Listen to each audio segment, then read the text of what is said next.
Hello friends, तो आज हम करेंगे क्लास 12 इंडियन इकोनॉमिक डेवलपमेंट का chapter second Indian economy 1950 to 1990। आज हम इस वीडियो में इसके इम्पॉर्टेंट क्वेश्चन आंसर्स करेंगे जो कि एग्ज़ाम पॉइंट ऑफ व्यू से बहुत ही इम्पॉर्टेंट है, तो इसको ज़रूर से ज़रूर करके जाइएगा। तो स्टार्ट करते हैं। Question first, the goal of equity was fully served by abolition of intermediaries comment. इस क्वेश्चन में हमें ये बताना है कि क्या जब जो इंटरमीडिएटरीज थे यानी कि जो ज़मींदार्स वगैरह थे, इनको हटाने के बाद क्या हमारा ये जो गोल था सरकार का इक्विटी का, वो पूरा हो गया था या नहीं हुआ था। तो हमें इस वाले क्वेश्चन में ये बताना है। The given statement is incorrect. The goal of equity was not fully served by abolition of intermediaries because in some areas the former zamindars continued to own large areas of land by making use of some loopholes in the legislation. In some cases, tenants were evicted and zamindars claimed to be self-cultivators. Even after getting the ownership of land, the poorest of the agricultural laborers did not benefit from land reforms. तो ये जो हमारी statement थी कि सिर्फ और सिर्फ intermediaries को हटाकर हम इक्विटी का जो गोल है हमारा वो पा सकते हैं, तो वो बिल्कुल गलत है, क्योंकि सिर्फ और सिर्फ इंटरमीडिएटरीज की वजह से हम इक्विटी नहीं हासिल कर सकते। जो ज़मींदार्स वगैरह थे पहले के, उन्होंने क्या करा था कि जितने भी उनके लैंड थे बड़े बड़े पहले के, उन्होंने बिल्कुल भी उसको बांटा नहीं था। जितने भी कानून बनाए गए थे, जैसे कि आपको पता है सरकार ने कानून बनाया था कि कुछ फिक्स्ड जो एरिया है उतना ही एक इंसान के पास होना चाहिए लैंड, और बाकी सब जो है वो पुअर जो टेनेंट्स वगैरह थे उनमें बांट दे रहे थे। तो जो ज़मींदार्स थे पहले के, उन्होंने क्या करा कि अपने जितने भी कानून वगैरह ये सारे हैं उन सब में कुछ ना कुछ कमी बताकर अपनी ज़मीन को अपना ही रखा और किसी में भी नहीं बांटा। और कुछ कुछ केसेस में ऐसा होता था कि जो टेनेंट्स वगैरह थे अगर पकड़े जाते हैं काम करते हुए और देखा जाता है कि उनके पास अपनी ज़मीन नहीं है, तो ज़मींदार्स क्या कहते थे कि नहीं, हम तो सेल्फ कल्टिवेटर्स हैं, हम खुद से ही कल्टिवेट करते हैं, हम किसी और से नहीं करवाते हैं। और जितना भी ये ऑनरशिप ऑफ लैंड दिया जा रहा था उससे जो जितने भी पुअर किसान वगैरह थे उनको कोई भी बेनिफिट नहीं हो पा रहा था। तो ये कहना बिल्कुल गलत है कि एबॉल्यूशन ऑफ इंटरमीडिएटरीज के कारण जो हमारा इक्विटी का गोल है वो पूरा हो सकता है, तो ये नहीं हो सकता। अब सेकंड क्वेश्चन देखते हैं। Government took various steps to protect SSI from big firms defend और रिफ्यूट। एसएसआई मतलब स्मॉल स्केल इंडस्ट्रीज। तो क्या गवर्नमेंट ने स्टेप्स लिए थे कुछ, क्या उन्होंने करा था स्मॉल स्केल इंडस्ट्रीज़ के लिए कुछ रिजर्वेशंस वगैरह, जिससे कि जो बिग फर्म्स है उससे उनको कोई हार्म ना पहुँचे, वो उनको डिफेंड ना करे, ऐसा कुछ। तो हाँ, जो हमारी गवर्नमेंट है उन्होंने एसएसआई यूनिट्स के लिए रिजर्वेशन ऑफ प्रोडक्ट्स भी करा था और वेरियस कंसेशंस भी। रिजर्वेशन ऑफ प्रोडक्ट्स का मतलब होता है कि एसएसआई यूनिट्स के लिए ना हमारी जो सरकार है उन्होंने नंबर ऑफ प्रोडक्शन, मतलब वो कितना प्रोडक्ट्स बनाएंगे, नंबर ऑफ प्रोडक्ट्स वो तय कर दिया था कि ये एसएसआई यूनिट्स बनाएंगी। और उनको बहुत सारे कंसेशंस यानी कि लोअर एक्साइज ड्यूटी, यानी कि जितनी भी एक्साइज ड्यूटी वगैरह टैक्स वगैरह देने पड़ते हैं वो उनको कम देने पड़ेंगे, और बैंक से लोन भी कम इंटरेस्ट रेट पे मिल जाता था। तो ये बिल्कुल सही बात है। अब थर्ड क्वेश्चन देखते हैं।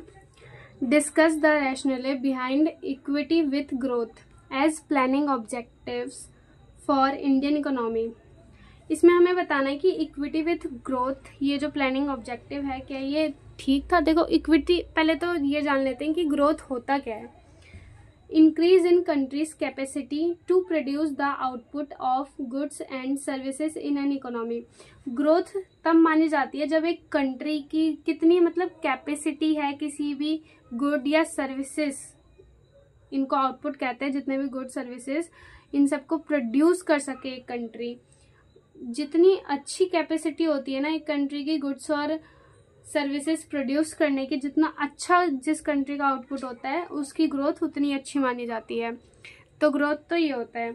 अब इक्विटी क्या होता है? Reduction in inequality of income and wealth. Equity कब मानी जाएगी? कि जब सारे लोग एक समान हो, मतलब कि उनके पास पैसा भी मतलब थोड़ा सेम हो। ये नहीं कि कोई अमीर है तो एकदम ही अमीर है और जो गरीब है तो बिल्कुल ही गरीब है। किसी के पास बिल्कुल राजमहल टाइप का घर है और किसी के पास रहने के लिए छत भी नहीं है। तो ऐसा नहीं होना चाहिए। तो इनकम और वेल्थ दोनों में जब इक्वालिटी होती है ना, उसको हम इक्विटी कहते हैं। When the objective of economic growth and equity are achieved, it may lead to development with social justice, which may increase the per capita availability of goods and services.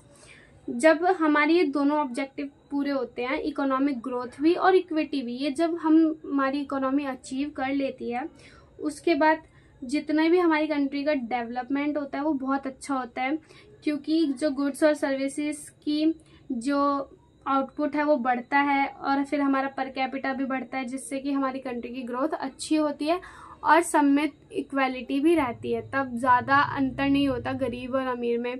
लेकिन हमारा जो इंडिया है अभी भी उसमें equity तो नहीं है, क्योंकि अमीर लोग और अमीर होते जा रहे हैं और गरीब लोग और गरीब होते जा रहे हैं। तो इक्विटी अभी भी पूरी तरीके से नहीं आई है हमारे देश में। अब नेक्स्ट क्वेश्चन करते हैं।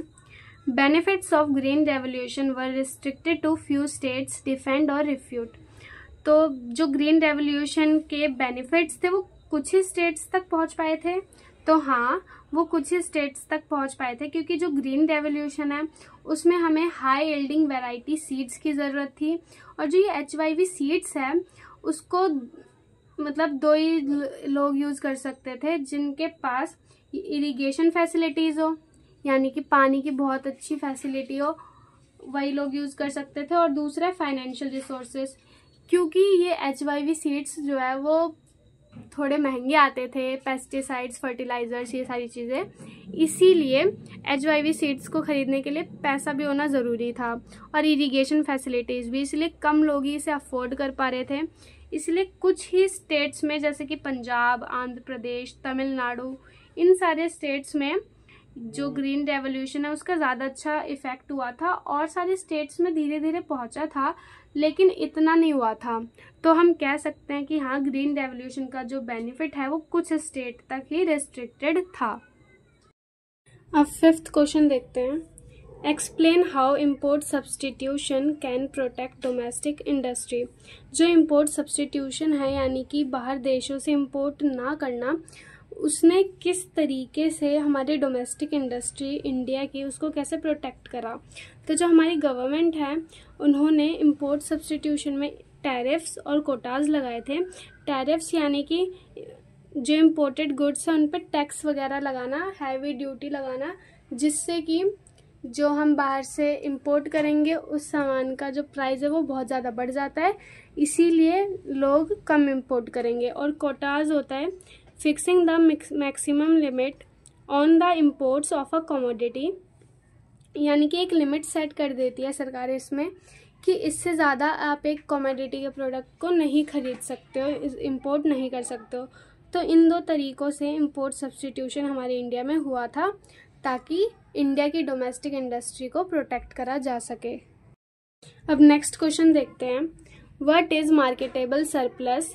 The portion of agricultural produce which is sold in the market by the farmers after meeting their own consumption requirement is known as marketable surplus. तो जो हमारे किसान थे वो खुद की कंजप्शन को हटाकर जितना भी सामान बेच देते थे मार्केट में, मतलब एग्रीकल्चर प्रोड्यूस जो भी उन्होंने गेहूं वगैरह उगाए हैं वो जो बेचते थे, वही पोर्शन मार्केटेबल सरप्लस कहलाता है। अब नेक्स्ट क्वेश्चन देखते हैं। Who was the chairman of the planning commission set up in 1950? Prime Minister Pandit Jawaharlal Nehru was the first chairman of the planning commission set up in 1950. जो chairman होते हैं planning commission के वो prime minister थे उस time पे, और उस टाइम पे प्राइम मिनिस्टर जवाहरलाल नेहरू जी थे। अब नेक्स्ट क्वेश्चन देखते हैं। What was the purpose of land sealing? To reduce the concentration of land ownership in few hands. Land sealing क्यों करी गई थी? ताकि जो बड़े बड़े ज़मींदार वगैरह थे उन्हीं के पास सारी ज़मीनें थी और वो खेती जो गरीब किसान थे जिनके पास ज़मीन नहीं होती थी उनसे करवाते थे और उनसे बहुत ज़्यादा कर वसूलते थे। इसीलिए जो हमारे इंडिया की गवर्नमेंट थी उस टाइम पे उन्होंने लैंड सीलिंग करी, जिससे कि लैंड जो है वो सिर्फ कुछ ही लोगों के पास ना रहे, सभी लोगों के पास अपनी अपनी ज़मीनें हों और वो अपनी खेती कर सके। अब नेक्स्ट क्वेश्चन देखते हैं 9th। Which type of economy was adopted by India after independence? Independence के बाद हमारे यहाँ पे 3 तरीके की इकोनॉमी को अपनाया जा सकता था। 3 तरीके की थी, सोशलिस्ट, मिक्स्ड और कैपिटलिस्ट। कैपिटलिस्ट इकोनॉमी वो होती है जिसमें कि जितना भी काम है वो सारा प्राइवेट सेक्टर कर रहे होते हैं, और सोशलिस्ट में होता है जिसमें कि सारा जितना भी काम है सारे, मान लो पूरे देश की बागडोर जो है वो गवर्नमेंट के हाथ में है, पब्लिक सेक्टर के हाथ में है।